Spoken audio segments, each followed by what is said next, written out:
Hello everyone, হরে কৃষ্ণা। তো এই বানটা আশা করি তোমরা সকলেই দেখেছো, এই রোজ বানটা। তো এখানে আমি হেয়ারস্টাইলটা তোমাদের সাথে শেয়ার করার চেষ্টা করেছি, মানে এই ভিডিওতে। তো তোমরা দেখতে থাকো, আশা করি বুঝতে পারবে। তো যারা মেকআপ আর্টিস্ট তারা বুঝতে পারবে ভালো করে, আর যারা হেয়ারস্টাইল সম্বন্ধে কিছু জানো না তারা বুঝতে পারবে না।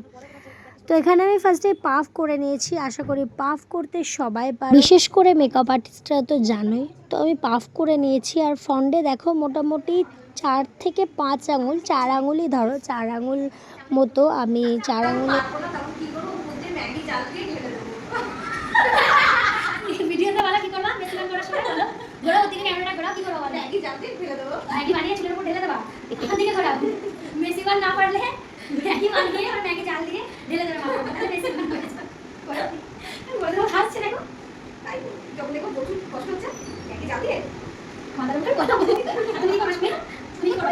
ক্লাসে যেমন মজা আড্ডা আর কি হয় সেটাই তোমাদের সাথে একটু শেয়ার করলাম। আর দেখো আমি ফ্রন্টে যেটা বলছিলাম, 4 আঙুল মতো হেয়ার নিয়ে সেটাকে ওই টঙের সাহায্যে আমি রোল করে নিয়েছি। আর মেসি টাইপের, মানে মেসি টাইপের হেয়ার কীভাবে করতে হয় এটা আমি দেখাচ্ছিলাম, কিন্তু আমি সেটা করব না, মানে উল্টে পুরো মেসি করব না। আমি মাঝখানে সিথি রেখেছি, আর দেন দুপাশে একটু মেসি টাইপের রয়েছে। মেসি ব্যাপারটা থাকলে না হেয়ারস্টাইলটা ভীষণ সুন্দর লাগে, মানে ফেস কাটিংটাই পুরো চেঞ্জ হয়ে যায় আমার মনে হয়।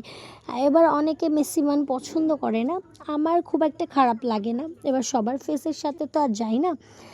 যাই হোক, এখানে দেখো আমি সাইডে ক্লিপ মেরে দিচ্ছি, আর ফ্রন্টে একটু লক্স রেখে দিয়েছি।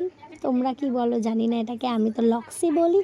তো ফ্রন্টে একটু হেয়ার রেখে দিয়েছি।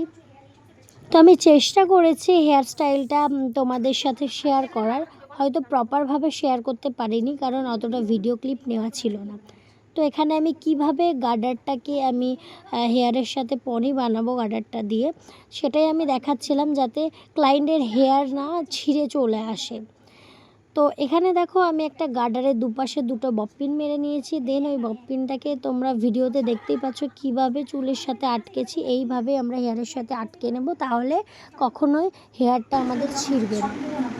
তো এখানে দেখো আমি অর্ধেকের বেশি হেয়ারটা নিয়ে আমি বপ্পিন দিয়ে পুরো হেয়ারের সাথে লক করে দিচ্ছি। হেয়ারস্টাইলটা তোমরা ভালো করে না দেখলে, মানে ভিডিওটা না দেখলে বুঝতে পারবে না। নতুন করে ডোনাট এখানে এক ধরনের সেই গলিয়ে পাওয়া যায় কিনতে, হ্যাঁ চুলের মতোই থাকে দেখতে, ওটাও লাগাতে পারো, হাতের কাছে নিয়ে ডোনাট লাগিয়ে দাও। লম্বা করে ডোনাটটা নেবে, ডোনাটটা কেটে লম্বা করে নিয়ে ডোনাট কীভাবে লাগাতে হয় জানো নিশ্চয়ই, আগে দেখিয়েছি লক করাটা।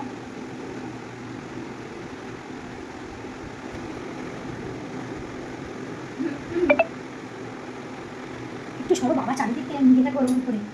এরপর কী করবো, একদম ফ্ল্যাট করে নিচ্ছি, ফ্ল্যাট করে নিচ্ছি। ভিডিওটা করো, ফ্ল্যাট করে নিচ্ছি চুলটা নিয়ে হালকা ব্যাক কম করবো। হ্যাঁ চুলটা হালকা ব্যাক কম করবো, হালকা ব্যাক কম করছি, ব্যাক কম করে এটা ছড়িয়ে দিচ্ছি। ভিডিওটা নিচ্ছিস তো, এই ভিডিওটা চেক করে নিচ্ছিস তো, ভিডিওতে বোঝা যাচ্ছে তোমার ভিডিওটা, এটাই ভালোই বোঝা যাচ্ছে।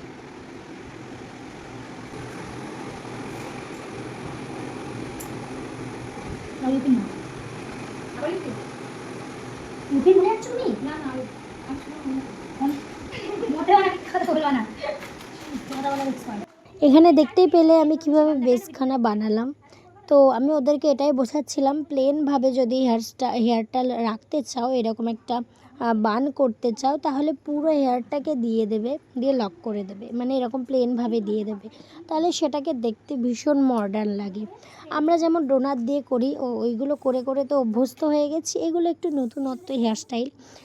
যাই হোক, বাকিটাকে দেখো আমি কিভাবে ট্রিপল টং দিয়ে হেয়ারটা করে নিচ্ছি। আর একটা কথা বলে রাখি, এটা কোনো আলাদা করে আমার অ্যাডভান্স হেয়ারস্টাইলে ক্লাস করানো হয় না। এই কথাটা কেন বললাম, তোমরা অনেকেই আমাকে ইনবক্সে মেসেজ করো যে আলাদা কোনো হেয়ারস্টাইলের ক্লাস করানো হয় কি না, কলকা ক্লাস করানো হয় কি না। তো না, আমি এই ধরনের কোনো ক্লাস করাই না, আমি শুধু বেসিক টু অ্যাডভান্স মেকআপ কোর্সটাই করাই। আমার এমনিতেই রুম নেই, আমি রুম রেন্ট নিয়ে করাই, তাই জন্য আমি ওগুলো এক্সট্রা করে করাতে পারি না। আর আমি এই হেয়ারস্টাইলটাও basic to advance makeup course যেটা আমি করাই সেই ক্লাসেই দেখিয়েছিলাম। কেননা আমি আমার সমস্ত পোস্টে বলো ভিডিওতে বলো আমি বলেই দিই আমার কাছে অ্যাডভান্স হেয়ারস্টাইলটা মেকআপ কোর্সের সাথে সম্পূর্ণ ফ্রিতে থাকে।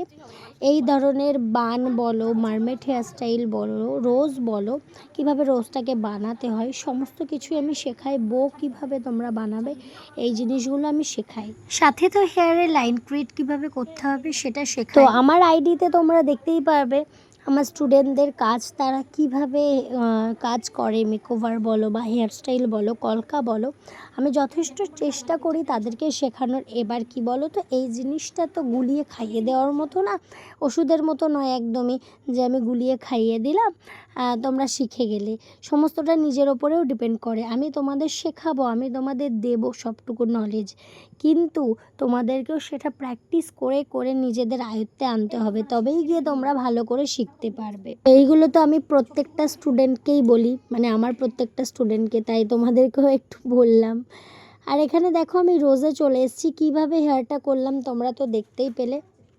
আমি ওই ট্রিপল টং দিয়ে যেই হেয়ারগুলো করেছিলাম সেগুলো পুরো আমি ওই যে বেসখানা বানিয়েছিলাম বানের, সেটার ওপর দিয়ে দিয়ে আমি লক করে দিলাম। দেন সাইডে আমি কিছু যেই হেয়ারগুলো ফার্স্টেই রেখেছিলাম সেটা দিয়ে রোজটা বানাচ্ছি। এবার রোজটা কিভাবে বানাচ্ছি সেটা মুখে বলে আমি বোঝাতে পারবো না, তো এখানে তোমরা দেখো, দেখলেই বুঝতে পারবে। ফার্স্টে আমি কিছুটা বলে ভীষণ অল্প হেয়ার নিয়ে আমি ফার্স্টে ওখানে হেয়ারের গোড়াতে একটা দেখো স্টিল ক্লিপ মেরে দিয়েছি, আর এতটাই পাতলা লেয়ার নিয়েছি হেয়ারের যাতে রোজটা খুবই হালকা হয়। ভারী হলে রোজটাই যেইভাবে আমি কাটা ইউপিন বলো, ইউপিন দিয়ে যেভাবে আমি লক করছি বা হার্ড স্প্রে দিয়ে সেটাকে সেট করছি, সেই জিনিসটা হেয়ারটা যদি ভারী হয়ে যায় তাহলে সেটা থাকবে না। আর ওখানে তো ক্রিম্পিং করা মাস্ট। আমরা অনেক সময় হেয়ারস্টাইল করার পর ক্রিম্পিংটা যে কোনো রোজ বলো বা অন্য হেয়ারস্টাইলের ওখানে অন্য কিছু ফ্লাওয়ার বলো বা বো বলো, যেগুলোই আমরা করি না কেন, ওইখানে কি হয় ক্রিম্পিংটা চলে যায়, তখন হেয়ারটা ভারী হয়ে যায়, যে কারণে আমাদের রোজ বা অন্যান্য হেয়ারস্টাইলটা ঠিকমতো হয় না। তো এই জন্য আরেকবার আমি ক্রিম্পিংটা করে নিয়েছিলাম, দেন আমি পাতলা লেয়ার নিয়ে সেটাকে লক করে আমি দেখতেই পেলে কিভাবে রোজটা বানালাম। তার সাইডে আমি কিছুটা হেয়ার ছেড়ে রেখেছিলাম, দেখতেই পেয়েছো একটু বেশি পরিমাণে হেয়ার ছেড়ে রেখেছিলাম। তো সেই হেয়ারটা নিয়েই আমি একটু একটু করে বেনুনি করে নিচ্ছিলাম আর সেটাকে স্প্রেড করে দিচ্ছিলাম, মানে ওই গোলাপের পাপড়ি যেটাকে বলে। তারপরে তো সেটাকে লক করে দিলাম ববপিন দিয়ে। দেন আমি স্টিল ক্লিপটা খুলে দিলাম লক করার পর। আর এখানে দেখো আমার কিছুটা হেয়ার সাইড থেকে ছোট ছোট ছিল বলে আমার কোনো ইচ্ছা ছিল না যে এখানে একটা পাতা করব, সাইড থেকে ছিল, আবার আমি লক করব দেখতে বাজে লাগবে, তাই জন্য আমি একটা পাতা করে দিয়েছিলাম। তো এবার বলো তো হেয়ারস্টাইলটা কেমন লাগছে তোমাদের? তোমরা যারা এরকম সুন্দর হেয়ারস্টাইল শিখতে চাইছো অবশ্যই আমাদের বেসিক টু অ্যাডভান্স কোর্সে তোমরা জয়েন হতে পারো। আর তোমরা যারা ব্রাইডাল বুকিং করতে চাইছো স্ক্রিনে দেওয়া নাম্বার থেকে আমার সাথে কন্ট্যাক্ট করে নিও। আর যদি এইরকম হেয়ারস্টাইল তোমরা নিজেদের স্পেশাল ডেতেও করতে চাও তবে আমার সাথে কন্ট্যাক্ট করতে পারো। চলো টাটা, নেক্সট ভিডিও দেখা হবে।